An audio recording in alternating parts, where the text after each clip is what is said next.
Éxodo capítulo 15, versículo 11.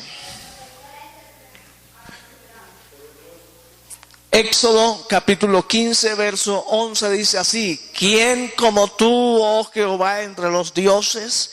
¿Quién como tú, magnífico en santidad, terrible en maravillosas hazañas, hacedor de prodigios? Amén. Siéntese, por favor.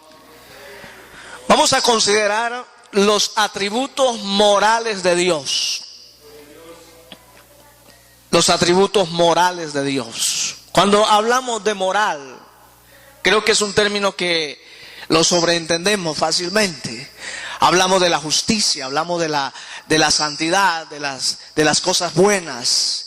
Eso es moral en términos generales. Dios tiene atributos morales que no es porque las circunstancias lo obliguen a hacerlo, sino porque su naturaleza y su carácter son propios de Él. Alabado sea el Señor. El primer atributo tiene que ver con la santidad. Dios es santo, magnífico en santidad, como dice el verso que tomamos como base. ¿Qué significa la santidad, hermanos? Es absoluta pureza moral. El único ser vivo en el universo que es absolutamente moral es Dios. Los hombres somos inmorales. Alabado sea el Señor. Pero Dios es absolutamente moral. No puede pecar ni tolerar el pecado. En eso radica la santidad de Dios, hermano. De que Él no puede hacer absolutamente nada malo. Por lo tanto, no puede pecar ni mentir, pero tampoco puede tolerar el pecado. Por eso, si hablamos del amor de Dios, que es otro atributo del que vamos a hablar un poco más adelante, a la hora de Dios amar al ser humano, lo ama tal y como Él es. Pero lo que Dios no ama del hombre es su pecado. Pero Dios ama al hombre porque es su criatura. Alabado sea el Señor. Independientemente de lo que el hombre sea, Dios lo ama. Pero no puede tolerar el pecado. Por eso ahí entra a jugar otro atributo que tiene que ver con la justicia de Dios. Cuando lleguemos allá explicamos esto. Entonces, santidad tiene que ver con la absoluta pureza moral de Dios. No puede pecar, tampoco puede tolerar el pecado. Si usted analiza, hermanos, el Pentateuco, los primeros 5 libros de la Biblia, sobre todo el libro de Levítico, es un manual de santidad para su pueblo. Como Dios es santo, exige que su pueblo lo sea. Claro, no en la misma expresión de la palabra, porque nunca vamos a llegar a ser santos como Dios. Pero sí, hermanos, sí podemos llegar a la perfección moral, que es muy distinto. ¿Sí? Sí podemos llegar a la perfección moral, a ser buenos, a ser justos, a ser misericordiosos, a amar a las personas, a actuar benévolamente. Eso es justicia, eso es perfección moral para nosotros. Entonces, a la hora de Dios decirle a su pueblo, sea santo como yo soy santo, no lo está diciendo sean como yo, porque es imposible, hermanos. Vamos a decir aquí algo. Uno escucha a veces a cristianos con muy buenas intenciones que lo hacen, que quieren ser igual a Dios. Y resulta que eso es un imposible. Porque ¿quién podrá llegar a ser igual a Dios? Nadie. Lo que sí podemos ser es parecernos a Dios, hermano. Sí nos podemos parecer a Dios. Por eso un significado de santidad para nosotros, el pueblo de Dios, es parecernos a Dios. Eso sí lo podemos lograr. Que nos cuesta, sí nos va a costar. Y no sé cuántos años nos va a costar hacerlo, pero que lo podemos lograr, alabado sea el Señor. Entonces, primer atributo moral de Dios, porque quiero terminar hoy este tema, vamos a ver la Trinidad más adelante. Entonces, tiene que ver con la santidad. Ya creo que esto es un tema que usted y yo lo entendemos perfectamente. Dios no puede tolerar el pecado. Dios no puede, mis hermanos queridos, aceptar que su pueblo peque. Cada vez que su pueblo pecó en la antigüedad, la justicia de Dios se hizo presente. Cuando el pueblo se rebeló contra Dios con el becerro de oro, Dios tuvo que aplicar su justicia. Dios tuvo que aplicar un castigo al pueblo. Y cada vez la Biblia está ahí, hermano, siempre presentándonos que la justicia de Dios está presente también, porque Dios es santo. Alabado sea el Señor. Dios es santo, y por ende la demanda que Dios nos hace a nosotros, su pueblo, es que lo seamos también, ¿no? Lo seamos también. Bien. Segundo atributo, la justicia. Dios es justo. ¿Qué es la justicia? La justicia es la santidad en acción. La justicia es la santidad de Dios manifestada en el trato justo con sus criaturas. Esa es la justicia, hermano, es la santidad puesta en acción. Cuando yo soy justo, trato a las personas con justicia, las trato bien como ellas se merecen. Cuando yo soy justo, alabado sea Dios, respeto a los que merecen respeto, honro a los que merecen honra, actúo correctamente, pago lo que debo, alabado sea el Señor. Lo que, vamos a decir civilmente, lo que la sociedad nos demanda, lo pagamos a la hora de pagar nuestros impuestos, los servicios. Eso es justicia. Alabado sea el Señor. Eso es justicia. Entonces Dios es justo. ¿Qué hace Dios a través de su justicia? Darnos lo que usted y yo merecemos. Por eso cuando le fallamos, aunque su misericordia se extienda sobre nosotros, Dios es justo, hermanos. Por eso cuando alguien peca contra Dios, acarrea consecuencias. ¿Me hago entender, hermano? Dios perdona nuestro pecado, pero no borra las consecuencias. Y eso es lo lindo de la Biblia, que presenta a sus héroes, a sus hombres santos de la antigüedad, como el rey David, pero no esconde ese lunar negro que quedó en lo que él hizo, su pecado, su adulterio. Y aunque Dios lo perdonó y lo redimió y lo levantó y lo restauró, las consecuencias no se borraron, hermano. Tuvo que sufrir en carne propia, ver con sus propios ojos cómo las consecuencias de su pecado las tenía que sufrir. Alabado sea el Señor. Por eso hay un hermoso himno que dice: ¿para qué pecar? ¿Sí? Si yo peco, hombre, voy a tener que sufrir consecuencias de las que me voy a lamentar. Entonces, ¿para qué pecar? ¿Para qué abrirle la puerta al pecado? Y claro, cuando estoy hablando de pecado, estoy hablando de esos pecados que son condenatorios, pecados que atentan contra la santidad de Dios directamente, ¿no? Como los pecados morales, el adulterio, fornicación, la sodomía, cuando alguien, alabado sea Dios, cae en la apostasía, comienza a adorar imágenes, o en fin, o comienza a por allá invocar a los demonios, ahí donde los brujos, en fin, etcétera. Pecados que atentan contra la santidad de Dios, pues lógicamente Dios tiene que aplicar su justicia. Dios es justo y nadie le gana hacerlo, hermanos. Bendito sea el Señor. Por eso Dios trata con nosotros, lo trata de acuerdo a su justicia. De alguna manera, escúcheme esto, de alguna manera las cosas de Dios las tenemos que ganar. No porque tengamos que ganarlas, sino porque la justicia lleva a pensar en eso. Por eso Jesús dijo: buscad primeramente el reino de Dios y su justicia, y entonces todas estas cosas vendrán como añadidura. Esa es la justicia de Dios. Cuando alguien busca a Dios, cuando alguien se esmera por serle fiel a Dios, hombre, Dios no tiene otra cosa que ser justo con él. lo bendice, le da, lo complace. Alabado sea el Señor. Esa es la justicia de Dios, hermano. Por eso, hermano, nadie que, vamos a decir, por alguna razón le falle a Dios y oculte su pecado, pretenderá que eso se va a quedar así. Olvídese de eso, hermano. Llegará el momento cuando saldrá a la luz lo que ha estado oculto, porque Dios es justo. Amén. Bien, la justicia. ¿Qué otro atributo encontramos? La fidelidad de Dios.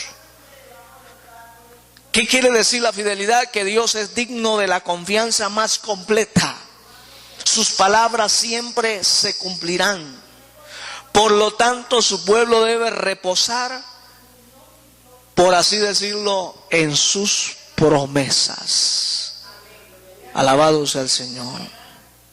En sus promesas.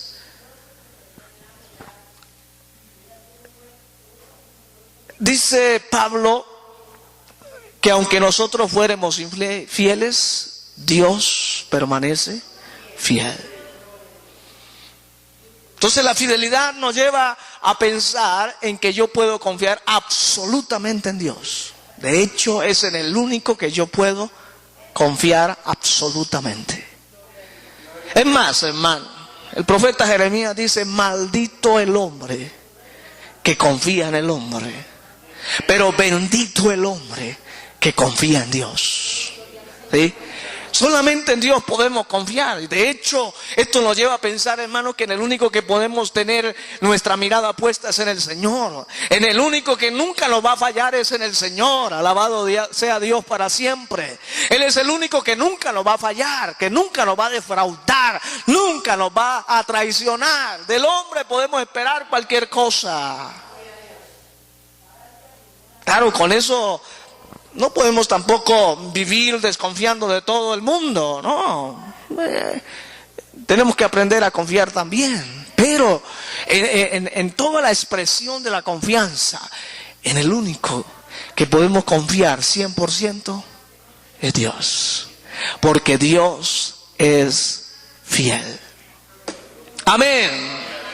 Es tan fiel Dios que aunque su criatura y su creación, el hombre en términos general se corrompe cada vez más, Dios sigue siendo fiel. Siempre Dios hace salir su sol sobre los buenos y los malos. Hace que el oxígeno permanezca para que usted y yo vivamos, seamos buenos o seamos malos, porque Dios es fiel. ¿Cuánto damos gloria al Señor, hermano? Dios es fiel. Por eso podemos confiar en sus promesas, porque Dios nunca va a fallar, Dios nunca va a pasar por alto su palabra. Lo que Dios dijo lo cumple. Vivimos en un problema bastante difícil, hermano, y es que en ese auge de la profecía de hoy que se mueve mucha iglesia, eso se presta para manipular este don y lógicamente en muchos casos opera la adivinación. Y hay mucho pueblo de Dios que basa su confianza en lo que el profeta le dice. Y escúcheme bien, los profetas de hoy nunca le van a hablar a usted mal. Nunca lo van a confrontar con el pecado que está haciendo. Todo lo contrario, le van a hablar de bendición, le van a hablar de prosperidad, le van a hablar de que los negocios van a ser prosperados, de que le va a ir bien, de que aquí, de lo otro, en fin, etcétera, etcétera, etcétera. Y resulta que mucha gente confía en eso. Y pasan los años y no opera nada, no sucede absolutamente nada. Y entonces ellos dicen, Dios me engañó, y se defraudan de Dios. No, es que no fue Dios, fue el profeta. Lo que yo sí le puedo decir, hermano, que si usted confía en las promesas que están aquí en la Biblia, Dios se comprometerá a cumplirlas. Alabado sea el Señor, porque es su palabra. Una cosa es que sea Dios hablando directamente, pero déjeme decirle algo con toda honestidad. A estas alturas de la vida cuestionamos muchas cosas, hermano. Porque es que hay mucho manipuleo malo de estos dones espirituales. Hay mucho profeta hoy. Y como siempre digo, la gente viene para oír que palabra de Dios a través del profeta. Si quieren oír palabra de Dios, simplemente aquí está, mire, aquí está la Biblia. Esta es la palabra de Dios, hermano. A la cual dice Pedro, hacéis bien en estar atentos como una antorcha encendida en lugar oscuro. Esta es la palabra profética más segura. Si queremos oír palabra de Dios, si queremos que Dios nos hable, vamos a la palabra, sin necesidad de buscar una iglesia donde profeticen. Alabado sea el Señor. Porque vuelvo y digo, los profetas nunca le van a hablar mal a usted, nunca lo van a confrontar, nunca le van a decir deja de hacer aquello, no. Le van a ¿cómo se dice? A endulzar el oído con palabras buenas y bonitas. Y sabe que luego le meten la mano al bolsillo y lo atracan. Porque así son las cosas, hermano. Lo explotan. Alabado sea el Señor. Pero Dios no trabaja de esa manera. Te quiere y queremos oír palabra de Dios. Aquí está la verdadera palabra del Señor. Cuando Dios hace promesas, las cumple. ¿Sí? Y cuando es Dios el que está usando al profeta, porque eso sí creo yo, hermanos, que Dios tiene sus profetas y que Dios tiene el momento para hablarnos cuando así lo necesitamos. Dios usa al que sea. Si Dios usó una mula para hablarle al loco Balaán, hermano, pues Dios usará a cualquiera para hablarnos a nosotros. Bendito sea Dios. Pero cuando es Dios el que está hablando, déjeme decirle, hermano, pasará el tiempo, pero Dios cumplirá. Yo tengo una experiencia personal. Cuando yo salí al ministerio, estoy hablando del año 93, hermano, 22 años atrás, Dios habló a mi vida en profecía y me dijo tantas cosas, hermano, pero una de las que recuerdo así palpablemente, Dios me habló que iba a traspasar las fronteras, que Dios me iba a llevar lugares lejanos que yo nunca me había imaginado, en fin, etcétera. Y bueno, Dios en su gracia me permitió, conozco casi todo mi país, he estado en los lugares lejanos de este país, pero hace unos 5 años atrás, Dios me permitió pasar la frontera, hermano. ¿Cuánto tiempo tardó? 18 años para cumplir una palabra. Y lo que tuvo que hacer Dios, mis hermanos queridos, para que eso se cumpliera. Porque es que cuando Dios habla, Dios lo cumple. Amén. Alabado sea el Señor. Y hemos viajado y hemos salido a otros países porque Dios lo habló. Entonces, su fidelidad, hermano. Dios es fiel. Otro atributo, la misericordia.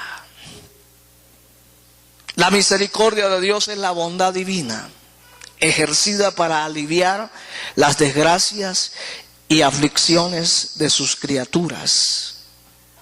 Es la cualidad que hace a Dios condolerse y tomar medidas para el alivio de ellas. Es decir, hermano, es la actitud que Dios tiene para con aquel que está sufriendo.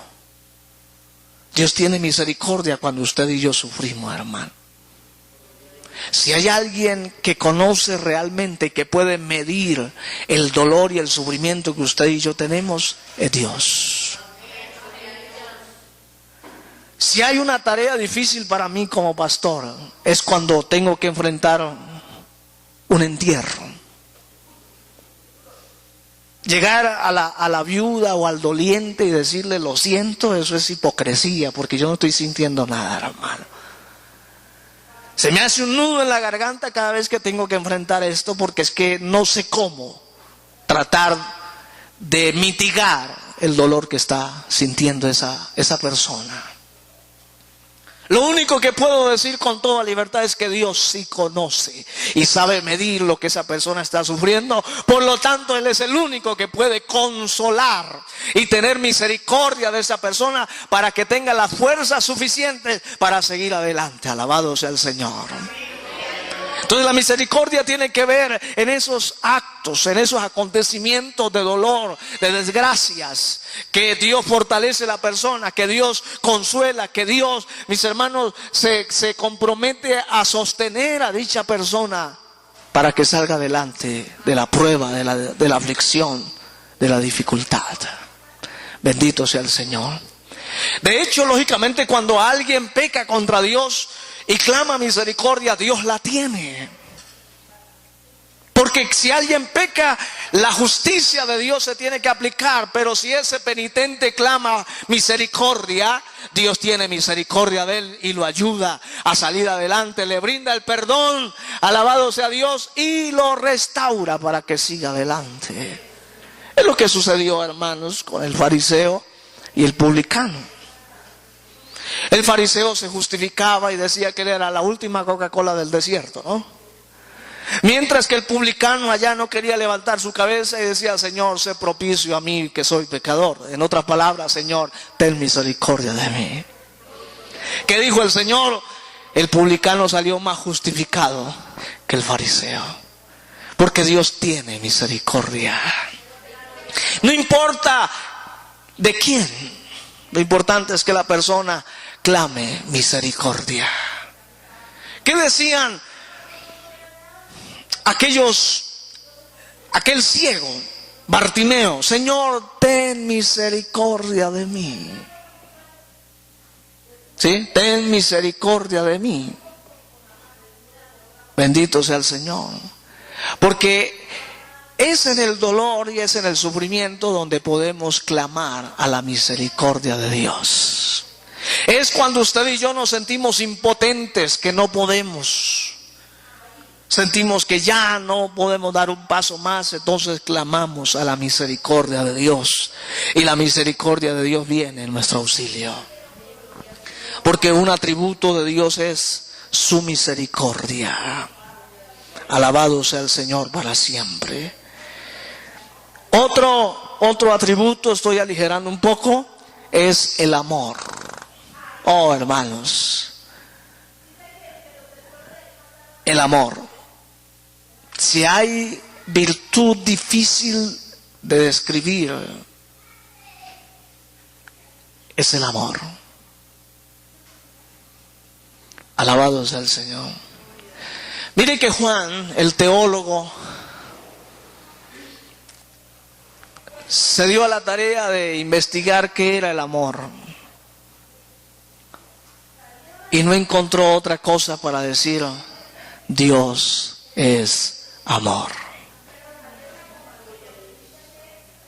Alabado sea el Señor. Podríamos decir muchas cosas sobre el amor: un sentimiento, una pasión, una emoción fuerte, una atracción en algún momento. Pero el amor va mucho más allá. Dijo alguien por ahí: el amor es la fuerza más potente del universo. Mire, hay cosas que se logran solamente por amor. Hay problemas que se solucionan solamente con amor. Es tanto, hermano, el alcance que tiene el amor, que los escritores dicen: con el amor cubrirás multitud de pecados. Por amor estamos aquí, hermano, porque Dios nos amó. Y no nos amó porque fuéramos buenos, sino porque Dios es amor. Porque Dios nos ama a todos. Y yo quiero aquí explicar algo, hermano. Póngame cuidado a esto. El amor desciende de forma vertical, pero se manifiesta en forma horizontal. A todos los hombres. Dios nos ama a todos por igual. Escuche esto. Dios nos ama a todos por igual. No vaya a pensar que porque somos sus hijos Dios nos ama más que aquel borracho sinvergüenza que está afuera. No. Dios nos ama igual a todos. Y voy a decir algo, hermano, para que se lo grabe aquí en su mente y en su corazón. Nada bueno que hagamos, usted y yo, hará que Dios nos ame más. Ni nada malo que el hombre haga hará que Dios lo ame menos. Dios nos ama a todos por igual. Eso es lo que no entendemos. Y fue lo que no entendieron aquellos discípulos que fueron a Samaria, y como los samaritanos no quisieron escuchar la palabra de Dios, entonces le dijeron: Señor, oramos para que descienda fuego y los consuma. Y el Señor le dijo: usted no sabe de qué espíritu sois. Alabado sea el Señor, porque es que Dios ama, hermano, Dios ama. Su esencia es el amor. Qué lindo es saber que Dios nos ama. Solo bastaría hacer un recorder y de forma honesta de cuántas veces usted y yo le hemos fallado. Sin embargo, Dios siempre nos ha manifestado su amor, hermano. Dios nos ama, a pesar de que usted y yo somos infieles, de que a pesar de que usted y yo somos débiles, somos frágiles, de que a pesar de que muchas veces tal vez lo hemos traicionado a Él, le hemos dado la espalda, pero Dios nos ha seguido amando y nos sigue amando. ¿Cuánto damos gloria al Señor, hermano? Dios es amor. Ese es un atributo maravilloso de Dios, hermano. Que Dios nos ama a pesar de lo que somos usted y yo. Amén. Y vuelvo y digo, hay situaciones que se logran resolver solamente con amor. Alabado sea el Señor. Solamente con amor. Alabado sea Dios para siempre. Bien, y el último atributo tiene que ver con la bondad de Dios. La bondad es el atributo en razón del cual imparte vida y obra bendiciones a sus criaturas. Es decir, hermano, que la bondad de Dios tiene que ver con el trato benévolo que Dios tiene con nosotros. Con esas cosas buenas que Dios hace con usted y conmigo. Simplemente pensemos en lo siguiente. Nosotros, en la calidad de hombre, podemos ser buenos cuando tratamos al que sufre benévolamente. Cuando al que está hambriento le damos de comer, eso es un acto bueno, benévolo, de bondad. Cuando suplimos alguna necesidad. Cuando aquel que se siente rechazado y marginado, vamos y le damos un abrazo en vez de demostrarle desdén o menosprecio. Eso es un acto benévolo. Pues mis hermanos, Dios es experto en ser bueno. Hay un salmo que si usted lo lee y dice: porque Dios es bueno y para siempre es su misericordia. Exalta su bondad y exalta su misericordia.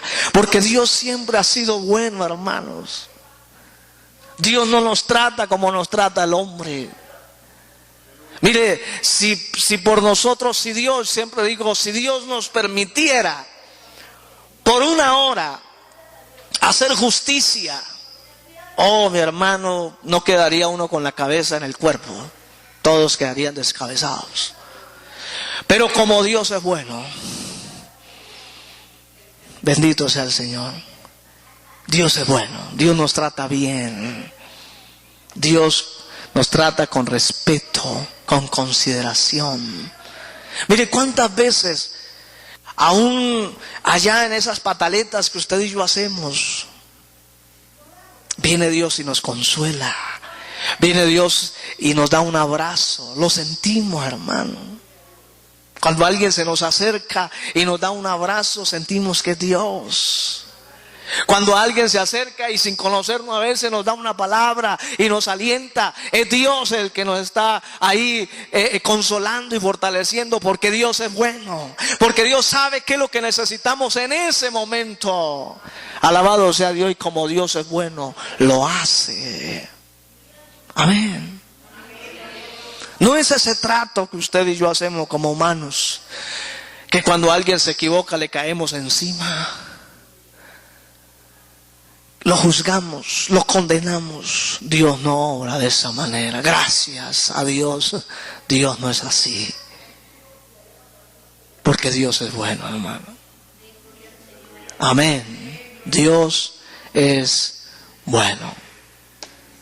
Qué lindo, hermanos. Cada uno de estos atributos sería un sermón aparte. Sería un tema para una escuela dominical. Pero hemos redondeado así como para que nos llevemos una idea, porque quiero terminar el tema con respecto a Dios. Ahora vamos a entrar, hermanos, a lo que tiene que ver con la Trinidad de Dios. Esto es un tema para algunos neurálgico. De hecho, hay doctrinas que se enfocan a contradecir dicha realidad. La Trinidad es una verdad divina, es una doctrina verdadera de Dios. Comenzando, mis hermanos queridos, y les explico esto, comenzando de que el primer versículo de la Biblia dice: en el principio creó Dios los cielos y la tierra. Ese Dios habla de Elohim.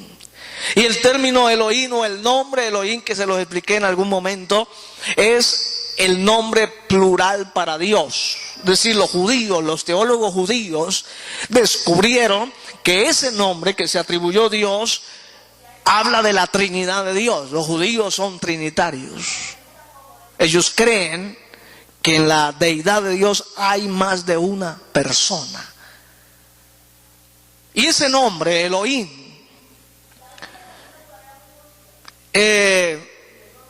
la encontramos en el Antiguo Testamento más de 2500 veces. Quiere decir que esa verdad, esa doctrina de la Trinidad está plasmada en el Antiguo Testamento. No solamente en el Antiguo, en el Nuevo también. Ahora vamos a mencionar algunos pasajes, por mencionarlos simplemente. Alabado sea el Señor, que verifican que Dios es un Dios trino. Hay dos corrientes teológicas que son las más fuertes. Una tiene que ver con el unitarismo, que nació por allá de un padre de la iglesia en la antigüedad, en el tiempo de los apóstoles, que se llamó Sabelio. Este hombre comenzó a enseñar que Dios era uno y que los nombres que utilizaba en la Biblia eran simplemente manifestaciones de Dios, o títulos que Dios se atribuía. Es decir, que el Padre es un título, el Hijo es un título y el Espíritu Santo es un título, o manifestaciones simplemente. Bueno, eso enseñó Sabelio, y de ahí es que viene la corriente unitaria, de allá, de Sabelio. Los unitarios, hermano, no sé hasta dónde pequen contra Dios al decir eso, pero ellos nos juzgan a nosotros que adoramos a un Dios de 3 cabezas. ¿Sí? Y ellos consideran que son títulos simplemente, que el Espíritu Santo es una especie de energía, y de ahí también los testigos de Jehová lo enseñan, que son simplemente títulos que utilizó Dios en momentos oportunos, en circunstancias oportunas. Esa es una corriente teológica. La otra corriente teológica es la que tiene que ver con el triteísmo. Es decir, que nosotros, los que creemos en la Trinidad, adoramos a 3 dioses. Mire la diferencia. Sabelio dice que Dios es uno solamente. En ese caso, Jesucristo. Bueno, ellos creen en Jesús, los unitarios, en fin. Y el triteísmo es todo lo contrario. Es decir, separa a los 3 y lo hace a los 3 dioses. Es decir, que son 3 dioses distintos. No. La doctrina de la Trinidad nos enseña que Dios es trino, pero que es uno. Es una unidad. Son 3 personas distintas, sí, pero no son 3 dioses distintos. Eso es lo que hay que entender. ¿Me hago entender, hermano, en esta mañana? La Trinidad habla de 3 personas. Y yo les voy a dar algunas razones por qué pensamos, o por qué pensamos no, por qué creemos más bien, y por qué estamos convencidos de que estas tres son tres personas distintas. Son personas, no son manifestaciones, no son meros nombres ni meros títulos, son personas. Pero no son tres dioses diferentes. Eso es lo que hay que entender. No son tres dioses.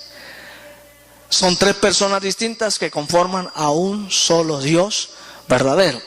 De hecho, la confesión de fe, el Shema o la Shema de los judíos, que es el credo, es la confesión de fe que ellos hacen todos los días, está basada en Deuteronomio 6:4. Oye pues Israel, Jehová nuestro Dios, Jehová uno es, uno es. La pregunta es, ¿cómo entendemos que Dios es uno siendo tres personas diferentes? Es una unidad compuesta, pero a la vez absoluta. Es decir, nadie puede ni restarle ni sumarle a esta realidad. Nadie puede cambiar esta realidad.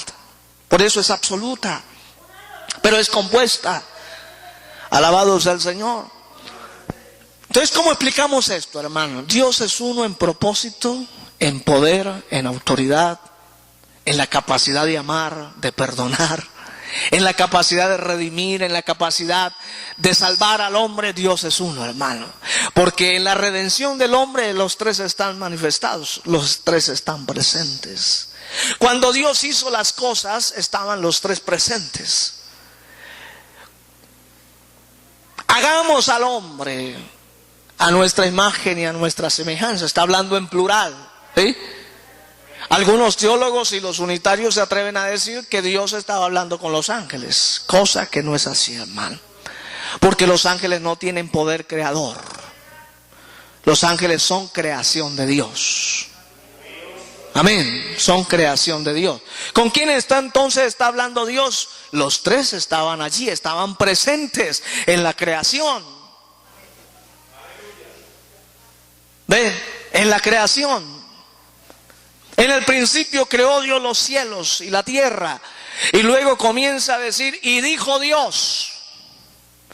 Y luego en el versículo 2 dice, y el Espíritu de Dios se movía sobre la faz de las aguas. Ahí están presentes los tres. El Padre, y cuando dice, y dijo Dios la palabra, es Cristo. Porque luego lo vamos a entender en el Nuevo Testamento cuando dice que el Verbo se hizo carne. Y el Verbo tiene que ver con la palabra que Dios habló. Es decir, el Verbo es la palabra. Jesús es la palabra hecha carne. Es el Logos en la palabra griego. El Logos eterno de Dios es la palabra creadora de Dios. Es decir, Dios el Padre daba la palabra y el Hijo la ejecutaba y el Espíritu Santo sustentaba la creación. Están presentes los tres. Entonces es uno en ese orden de ideas. Si fueran tres dioses distintos, podrían tener cada uno, digamos que la autonomía y la soberanía de hacer lo que ellos quisieran hacer, pero son uno. ¿Sí? Son uno. Todos caminan en la misma dirección. A la hora de crear al hombre se pusieron de acuerdo. A la hora, allá en el capítulo 11 de Génesis, habla de la torre de Babel y dice, descendamos y confundamos. Plural también. No está hablando con los ángeles. Y ahí mismo, hermano, si usted lee ese capítulo 11 de Génesis, le puede dar luz para entender lo que les he dicho aquí con respecto a la unidad de Dios. Dice que Dios vio que el pueblo era uno. Sí, lo ha leído, ¿cierto? Que el pueblo era uno. Es decir, tenían un mismo pensamiento, un mismo propósito. Querían levantar una torre. Y no habría nada, dice ahí, que los haría de desistir, porque todos eran uno en ese propósito. Pero el pueblo eran miles de personas las que habían allí. Entonces eso explica la unidad de Dios, hermano. Que caminan en la misma dirección, piensan lo mismo, sienten lo mismo, hacen lo mismo, alabado sea el Señor, toman las mismas decisiones, en fin, etcétera. Eso habla la unidad, aunque son tres personas distintas. ¿Está claro hasta aquí, cierto? Bueno, Eso entre algunos pasajes del Antiguo Testamento, donde encontramos la manifestación de la Trinidad. Si hablamos con respecto a los profetas, dice, y el Espíritu de Jehová vino sobre el profeta tal. Sí lo ha leído, ¿cierto? El caso de Sansón, y vino el Espíritu de Dios sobre Sansón, sobre Gedeón, sobre Jefté, los jueces. Está la manifestación de la persona del Espíritu Santo. ¿Dónde encontramos al Hijo en el Antiguo Testamento? Hay algunos pasajes, por decir algo, cuando Abraham estaba allí, hermanos, casi que vamos a decir, con la necesidad de interceder por Sodoma, porque allí estaba Lot, dice que se le aparecieron 3 ángeles. Algunos dicen que son meros ángeles. La Biblia nos da la certeza para decir que era Dios manifestado en sus 3 personas. ¿Sabe por qué? Porque Abraham se inclinó y adoró, y Dios recibió su adoración. Si fueran ángeles, le hubieran dicho como le dijeron a Juan en el Apocalipsis: levántate, no lo hagas, porque yo soy consiervo tuyo, adora al Señor. Amén. Entonces, Abraham se inclinó y adoró, y Dios recibió su adoración. Por eso, hermanos, decimos con certeza que esos 3 eran Dios, la Trinidad de Dios, hermano. En el caso de Josué, se le apareció un ángel con una espada desenvainada, y Josué se inclinó y adoró. ¿Sabe quién era ese ángel? Jesús. Cuando usted lee en la Biblia, en el Antiguo Testamento, que se le apareció el ángel de Jehová a X, eso se llama en términos teológicos una teofanía, que quiere decir una manifestación de la segunda persona de la deidad, Jesucristo. Melquisedec es un tipo de Jesucristo, hermanos. Es un tipo de esa teofanía, de esa manifestación de Jesucristo. Porque Melquisedec es tipo del sacerdocio que Jesús iba a ejercer en su manifestación. Alabado sea el Señor. En fin, hermanos, simplemente estoy redondeando porque ya el tiempo se me está terminando. Eso con respecto al Antiguo Testamento. ¿Sí? Con respecto a la Trinidad hay muchos otros pasajes, hermano. Mire, yo le puedo aquí mencionar alguno así con respecto a esto del Antiguo Testamento, como para que tomen nota. Hablamos de Josué 24. Podríamos hablar, hermanos, de Génesis 35:7. Bendito sea el Señor. Isaías 11, versículo 2 y 3, Isaías 61, 1, Isaías 63, 10. Alabado sea el Señor. Éxodo 23, 20 al 21. Son pasajes, entre otros, que le van a hablar a usted de la manifestación de la Trinidad de Dios, hermano. ¿Está claro, verdad? Ahora hablemos así rápidamente en el Nuevo Testamento. En el Nuevo Testamento. Simplemente pensar en la manera como Dios se le manifiesta a la Virgen María.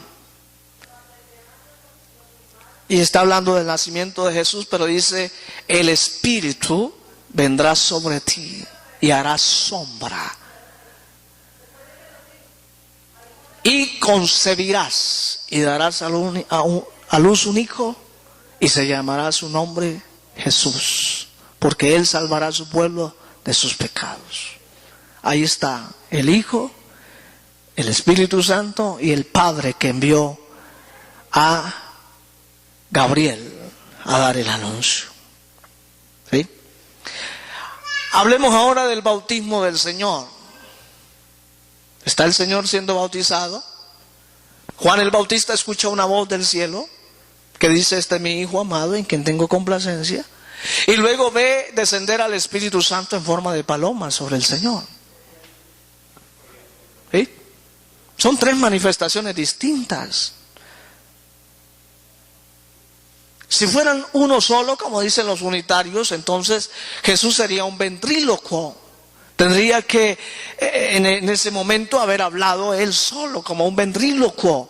Y que Juan hubiera escuchado una voz distinta a la que estaba acostumbrado, o bueno, en ese momento hasta ahora conocía a Jesús. Pero no era la voz de Jesús, era la voz del Padre que estaba en el cielo hablando.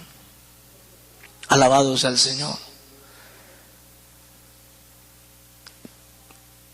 Y luego, hermanos, Jesús mismo anuncia la venida del Espíritu Santo. ¿Ve? Y habla del Padre, capítulo 14 de Juan. Voy pues a preparar lugar para vosotros. Voy a preparar moradas para vosotros. Pero yo me voy, pero vendrá otro Consolador, el Espíritu Santo. Bendito sea el Señor. Entonces, yo les voy a dar aquí rápidamente, hermanos, algunas razones por las que podemos decir que tanto el Padre como el Hijo y el Espíritu Santo son personas y no son meros títulos o una mera energía o un poder simplemente manifestado. Alabado sea el Señor.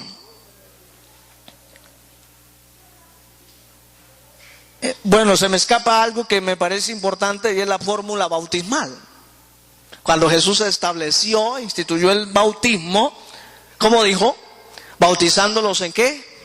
En el nombre del Padre y del Hijo y del Espíritu Santo. Aquí voy a explicar algo, hermanos. Si la gramática sirve para darle una verdadera interpretación a las Escrituras, aquí hay que aplicarla, hermanos. Léase bien Mateo 28. Versículo 19, léaselo bien, allá en casa. Y mire cómo dice: bautizándolos en el nombre del Padre. P mayúscula, nombre propio, es lo que nos enseña la gramática. Cuando es un nombre propio, la primera letra va en mayúscula, ¿sí o no? En el nombre del Padre, coma. Y del Hijo, mayúscula, coma. Y del Espíritu Santo. ¿Cómo separamos? Las comas separan ¿qué? Objetos y nombres propios. ¿Sí me hago entender, verdad? Si aquí hiciéramos un dictado, tendríamos que decir Javier, coma, Iván, coma, Elsa, coma, en fin, etcétera, Vicente, coma, etcétera, etcétera, etcétera. ¿Sí o no? Ese es el dictado y lo correcto gramaticalmente hablando. Porque estamos hablando de personas. Si fuera un solo nombre propio, como dicen los unitarios, sería Padre, Hijo y Espíritu, o Padre, Hijo, Espíritu Santo. Sin comas. Pues yo no me atrevería a decir así, pero sí podemos decir, hermanos, que están equivocados. ¿Sí? Ya lo de la blasfemia, o sea, yo no lo diría así. ¿Sí me hago entender? Sí, claro, lo están negando y bueno, pero entonces eso ya se lo dejamos a Dios. Pero sí podemos decir, hermanos, que están equivocados. ¿Sí? Están equivocados. Alabados al Señor. Entonces, mis hermanos, simplemente con esto nomás sería suficiente. ¿Sí? Si la gramática sirve, tendríamos que aplicarla en la fórmula bautismal. ¿Sí? Con eso, hermano, sería suficiente. Pero permítame decirles algunas cositas así rápidamente. Con respecto al Espíritu Santo, el Espíritu Santo habla, el Espíritu Santo intercede, el Espíritu Santo se entristece, da órdenes, tiene voluntad, ama y puede ser resistido. Si fuera una mera energía, no va a sentir nada, no ama, no siente, no habla, pero es una persona. ¿Sí me hago entender? Con sentimientos, tiene voluntad, habla, toma decisión con respecto al Espíritu Santo. El Espíritu Santo es creador, el Espíritu Santo es corredentor. El Padre ama, el Hijo redime y el Espíritu Santo santifica al pecador. El Espíritu Santo enseña, Él es un predicador, según Juan 15:26, se enoja también, es porque es una persona. Con respecto al Padre, Él es el creador, es corredentor también. El Padre crea, el Hijo redime y el Espíritu Santo santifica. Alabado sea el Señor. Y si hablamos de la persona de Jesús, hermano, pues el Nuevo Testamento está llena de evidencias con respecto a que Jesús es una persona. ¿Me hago entender, hermano? Es una persona que ama, es una persona que perdona, que piensa, que toma decisiones, que tiene emociones también, que se enoja, que se entristece, que llora. Juan 11:35, Jesús lloró. Y cuando lo vemos allá en el monte Getsemaní, estaba llorando, pero no cualquier llanto, estaba en un quebranto, hermano, en un dolor interno por la redención del hombre, que Lucas, que era médico, que es el único que podría entender lo que le estuvo o lo que le pasó a Jesús allí, dice que su sudor era como grandes gotas de sangre. Alabado sea, hablando del dolor, hermano, interno que estaba sufriendo el Señor. Entonces, hermano, la Trinidad es un tema teológico irrefutable. Nadie lo puede refutar. Amén. Tenemos desde Génesis hasta Apocalipsis. ¿Cómo termina la revelación? Vamos a la Biblia y aquí terminamos, hermano. Apocalipsis, capítulo 22.